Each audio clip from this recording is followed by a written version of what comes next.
We can't say the future without AI. I mean, there's no way around it. 50% of workers now believe AI is going to improve their experience. When I come into the meeting room, I need a way to incorporate my AI with what's going on in the meeting. It's almost a bring your own AI type of a concept.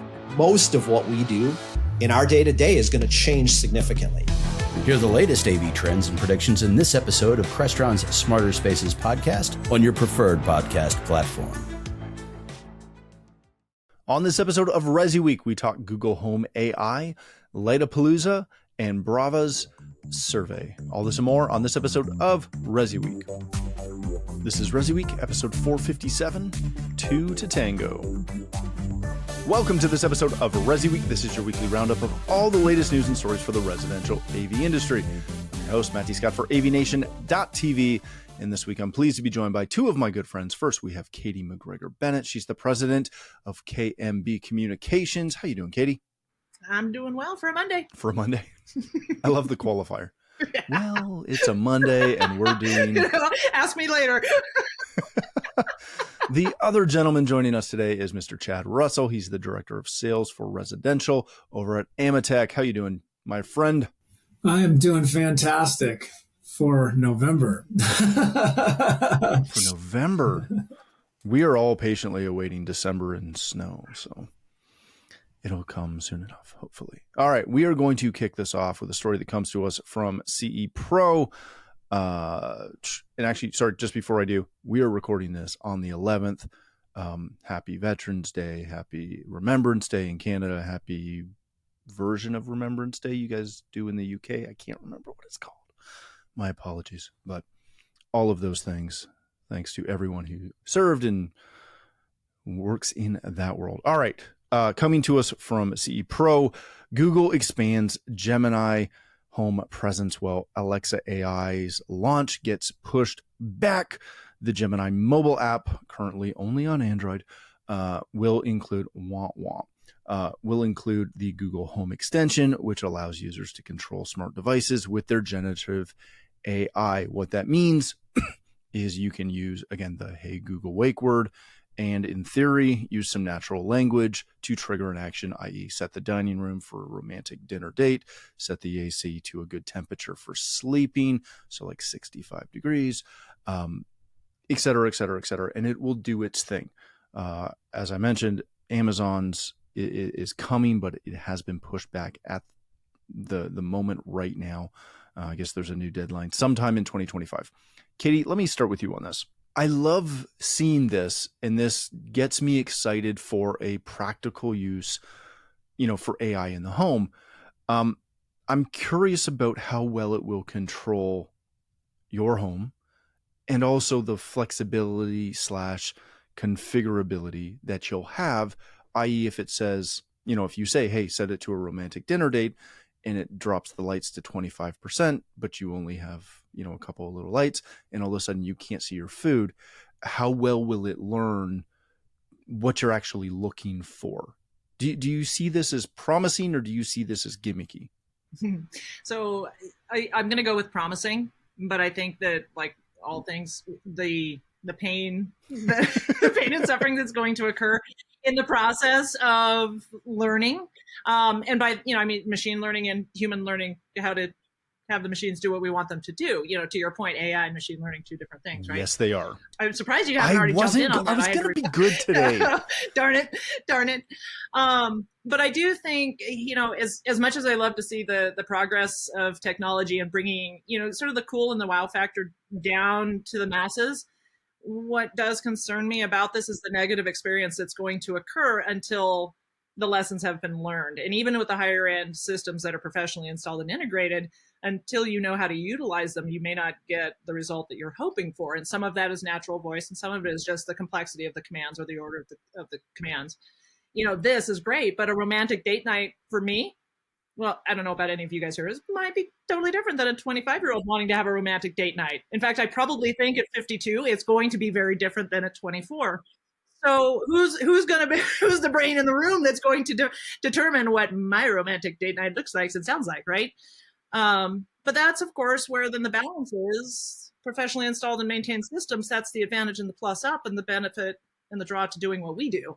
So I do like it as a springboard. I'm just worried about consumers having a bad experience and not giving time to the right type of installed and integrated systems to provide an even better experience, So conflicted. All right, Chad. Yeah, I do. I think that even me at same age as Katie I have different versions of what that date night might be, right? No, It's having a babysitter to watch the kids and literally doing anything. But, I think that one of the things is, I think it's promising. And I think that one of the things of, and I hate saying, those cliche things like the tide raises all ships, but I think that as people learn and become more exposed to it and they use it, then they're going to start to understand the shortfalls of it, because I don't think that Google, Apple, and Amazon have the bandwidth and understanding to really know what we're doing in the channel. Yeah, my little brother thinks his Apple HomeKit is the greatest thing in the world, and he'd always try to flex on me from when I was with Josh about what he can do. And I was like, yeah, but you can't do this. He's like, oh, I'll just do the command twice. I'm like, and because you can't do compound commands and you can't do those things. But I think that what always gets us in trouble is undue expectations. And I think that management of those expectations is always the key. I've gone pretty deep prior to coming on today to try to find out more about it. And it's pretty ambiguous about what the capabilities will be. Yeah. And it's always limited to, of course, the integrations. I mean, you put on your dreamer hat. Yeah, I'd love for just be able to say whatever and have it work. And that was a lot of the things that at Josh, we tried to change is you can't just say anything. You have to understand the topology of how it works. And if you put the expectation of what you want before your understanding of how it works, then you're just going to get frustrated with it. And so ultimately, I'm excited to see what it'll do. I can't wait for the day when you just plug everything in and it goes and it just works, right? And it just knows. And I think that day will be upon us one day, but you'll still need us to hook it up and explain how it works and, of course, troubleshoot. But I'm excited for what it'll be able to do. And I think that, it's an and, not an or, right? I think that you still need our other integrated devices. You still need the integrated systems. And it is exciting, though. AI is mind-blowing to me where it's going.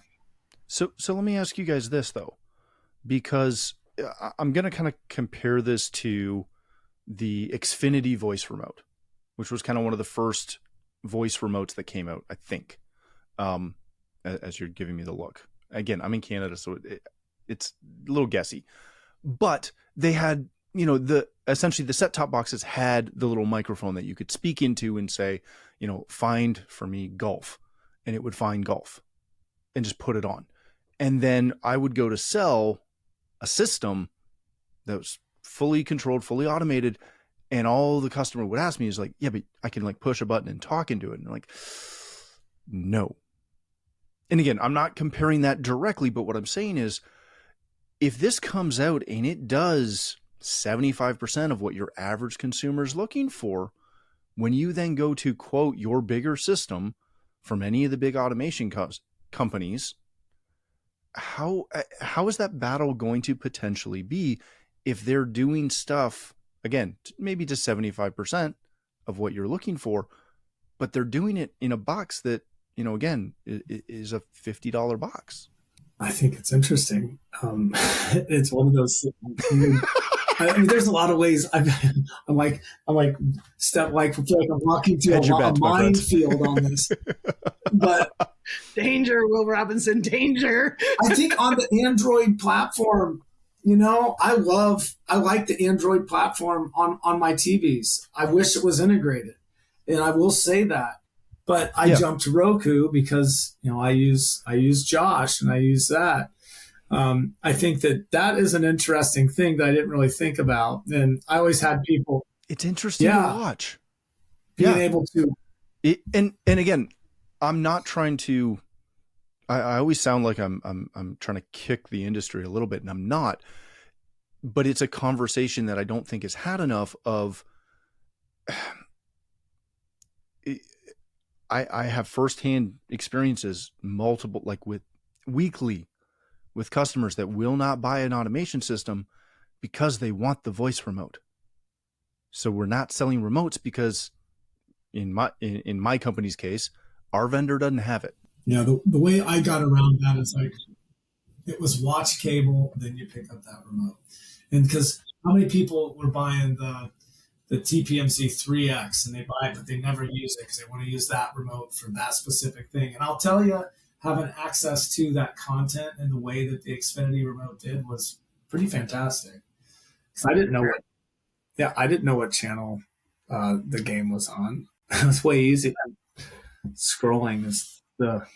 So it'll be, I'm hoping that we can find a way to leverage this as an industry a little bit better than we did when Alexas first came out. There was some cool stuff, but it'll be fun to watch. All right, let's change topics for a second. This comes to us, excuse me, from Residential Systems. What to expect at Lightapalooza 2025. This is coming up very quickly out in Dallas. Go read through the article. It covers the changes that are being made to the space, to the experts, and that there's always more to learn. I want to focus on two key things real quick. One of the things that they're doing this year is they're going to have a series of breakout rooms that allow some of the manufacturers to demo their lighting products in a controlled lighting environment, opposed to the floor where, again, as dim as they could make it, you can never dim it low enough to properly show that and still have safety and all of those fun things. Chad, let me start with you. Is that going to be kind of the direction we need to go moving forward when it comes to lighting? We've done it in audio for years. We've known you have to have a room that you can control to demo audio. Lighting hasn't got there yet. We still see it all the time in a show floor or in a showroom, just in the middle of the stinking showroom with all the other lights on going, look how low it dims as everything else is bright. Well, if you look at the companies that are doing it right, you look at Lutron, Ketra, they got their Ketra experience and they take you into those rooms and it's an experience. Coastal Source did a great job at CEDIA, and like when you walk through their experience outdoors area, really amazing job to kind of showcase that. And to see what they're going to be doing this year differently at Lightapalooza, I think Tom and team have done a fantastic job on trying to make that better and hit the areas that we haven't hit well. And I think that that's going to be a really cool way to experience and really see the differences. I mean, if you don't know the difference, on what those products can and can't do, especially in the dimming, and being able to see what, warm dim means, or what you get in with getting into, the Ketra capabilities and stuff like that. You need to be in a controlled environment for sure. And I love what they're trying to do. I feel like that show is very strong, and that if you're not going, you should probably think about going. And I think that there should be a much larger presence there. I'm happy to be part of it. It's amazing. Yeah, that's a great point. All right, Katie. I love the fact that Lightapalooza has really led the way in education on lighting and lighting design, not just the integration side, because we, as an industry, we kind of understand that the need to integrate, maybe not how to do it properly, but I won't kick that nest yet. One of the things that they're focusing on is the science of it, really getting into what circadian rhythm actually means and how it's applied, the luminous effect, a lot of different things. They're getting, as Doherty says in the article, really nerdy in the keynote, even getting into the science of it. The question I have is, are we leaning into the science almost too much? Because for better or worse, we're kind of a bit of a nerdy scientific industry. We love getting into the numbers and just all the specs versus the art form of using lighting to paint a space, which to me is the side that I think it's untapped for our industry, being artistic with light in a space and using that as a differentiation factor against everybody else who's trying to play in the lighting space. Okay, so there's a lot to unpack there. There was a whole lot of commas in all of those. But So I'll try to remember all of where the questions came in. But I think one is are we leaning in too heavily on the science? I'll say no. Because until or unless we understand the science behind the technology that we're selling, that some may not be able to see or understand the true differentiation and therefore the price point difference. If we don't understand the science, how can we deliver a compelling sale presentation to somebody who is going to be skeptical because they can't see it, they don't feel it, they don't hear it, they've just seen the news, they've just seen the headlines, all the things. Science is what helps to differentiate the conversation and taking it from aspirational to necessary. And without it, it becomes very subjective. If you don't have the sales skills to navigate that without utilizing science, you are bringing too much subjectivity into the conversation.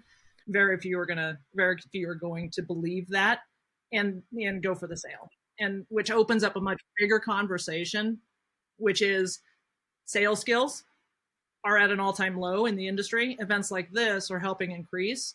So science is good, but Lightapalooza is an education-first event, and I think that's one of the things that even through the article, but there's so much more education. Start taking a look at the course, the outline right now. That's the beauty of Lightapalooza, in my opinion. So let me push back for 1 second, though. We have been told for the last number of years that we have to stop selling audio based on specs. We have to stop selling video based on specs. We need to sell the experience. And you just told me that we need to sell lighting based on specs. And no one cares about specs.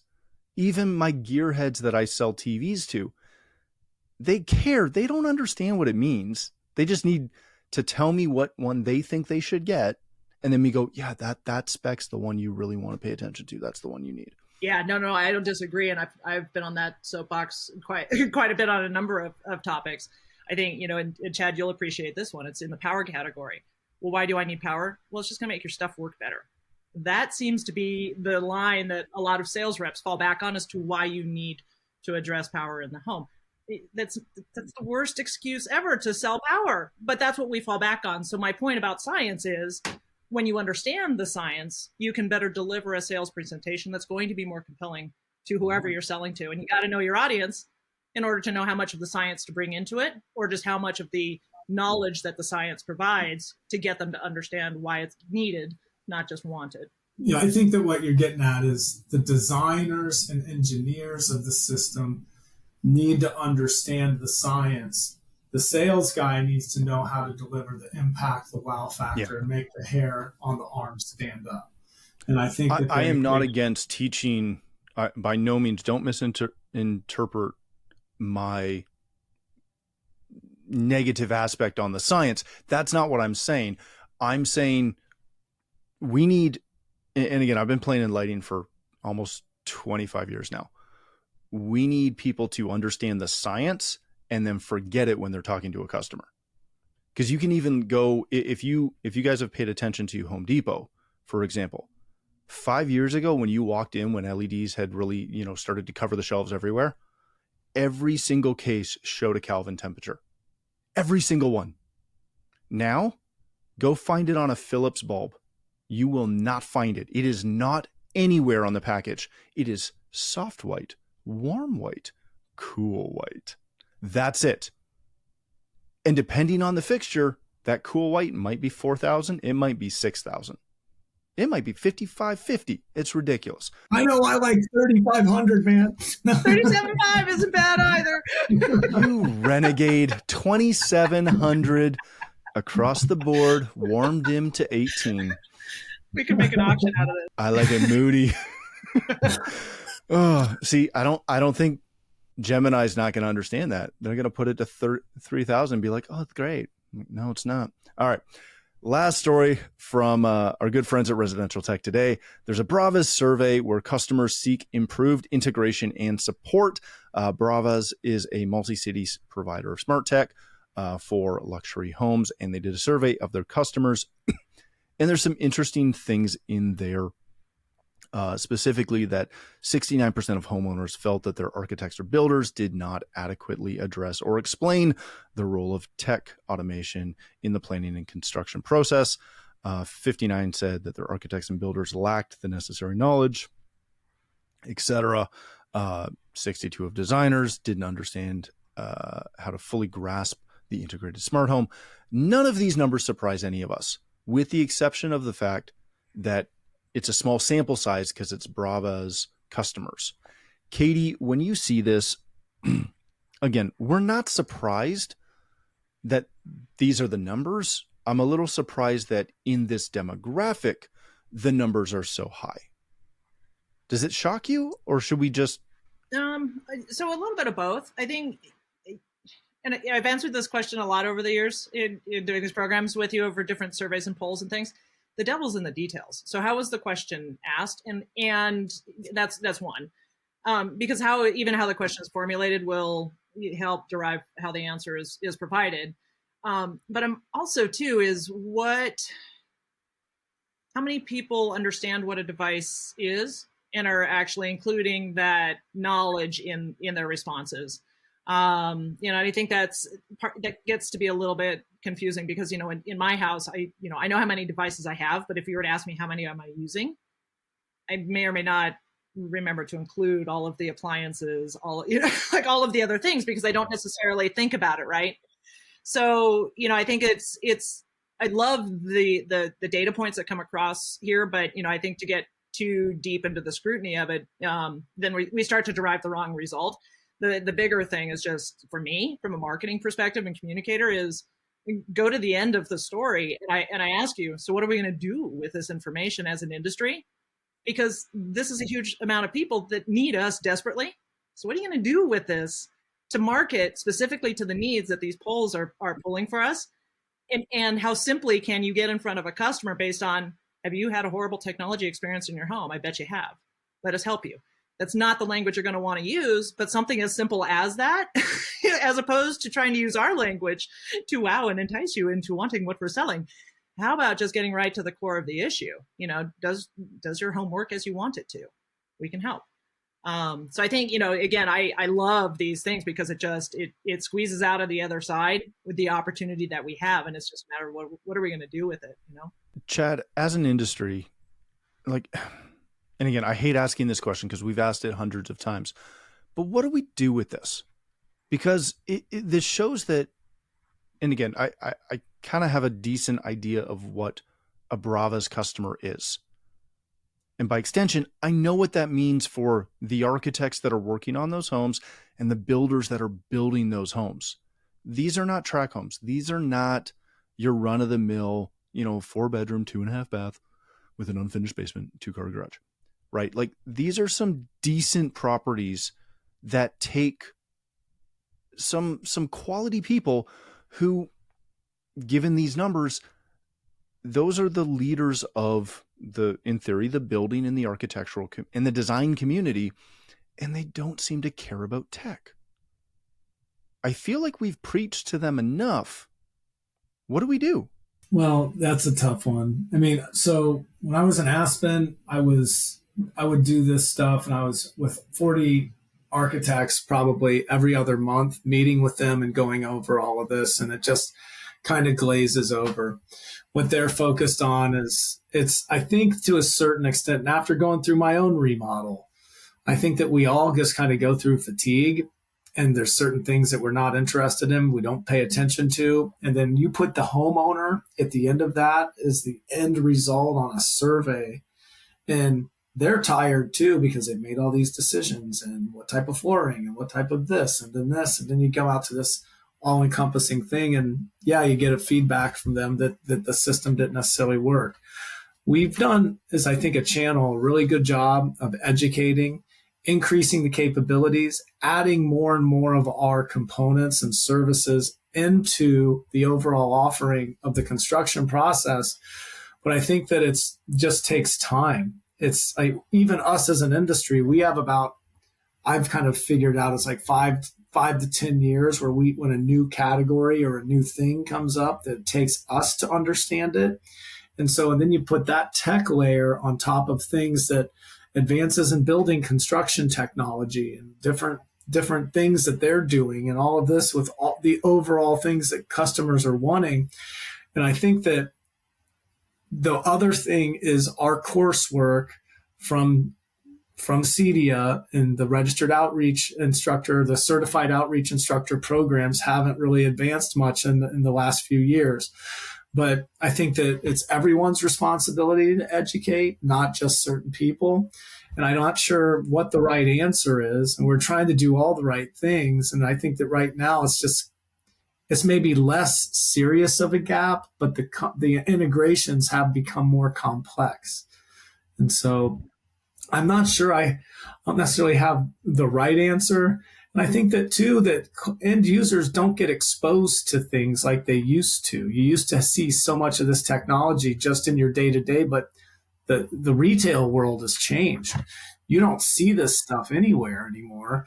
And who's going to walk in to an integration firm that's by appointment only and just walk in and experience stuff? And, I'll tell you what, when I was a 16-year-old kid going into Ovation, I had no business being in there, but I was a sponge learning all that stuff. And, I think that there's a lot of pieces that we need to get better at. And I'm not sure, with the state of today's, kind of how we procure services is different. And, I think that there's a lot going on. I mean, if we're not careful, everyone's going to end up being on the Google Home and Alexa stuff. If we don't start educating everyone out there why we're better, and we need to step up our game on the support side and understand everything holistically from an electrical standpoint all the way to the experience standpoint to the end user.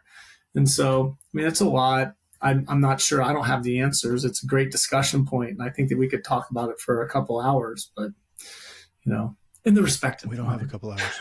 Yeah, we don't have a couple hours. I'll wrap it up with this. We continually forget it takes two to tango.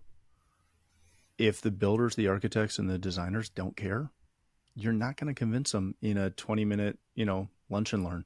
It's very, very challenging. All right, ladies and gentlemen, thank you so much for joining us.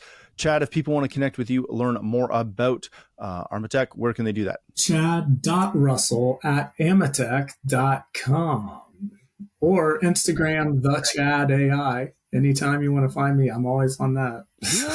You're a fun follow on Instagram. I like it. All right, Katie, my friend, if people want to connect with you, learn more about KMB, where can they do that? They can find us at kmbcom.com or across the sphere. Really, just look for KMB Communications or KMB Com. We're the ones with the mountain logo. You'll find us there. If you want to reach out to me, I'm Katie, Katye at kmbcom with 2ms.com. Look forward to talking to you. Excellent. Thank you again for joining us. If you'd like to connect with me, you can find me on Twitter or X at Matt D. Scott and pretty much every other social platform. But more importantly, please visit AVNation.tv, where you'll find this show as well as a wide variety of other shows with all the verticals that we cover. When you visit the website, please take a moment to check out our supporters. We are extremely thankful for their support and ask that you check them out as well. Thanks again for watching. That's all the time we have for this episode of ResiWeek, the network for the AV industry. What are you listening to? This is AV. This is AVNation. This is AVNation. This is Erin Marmoran of EdTech.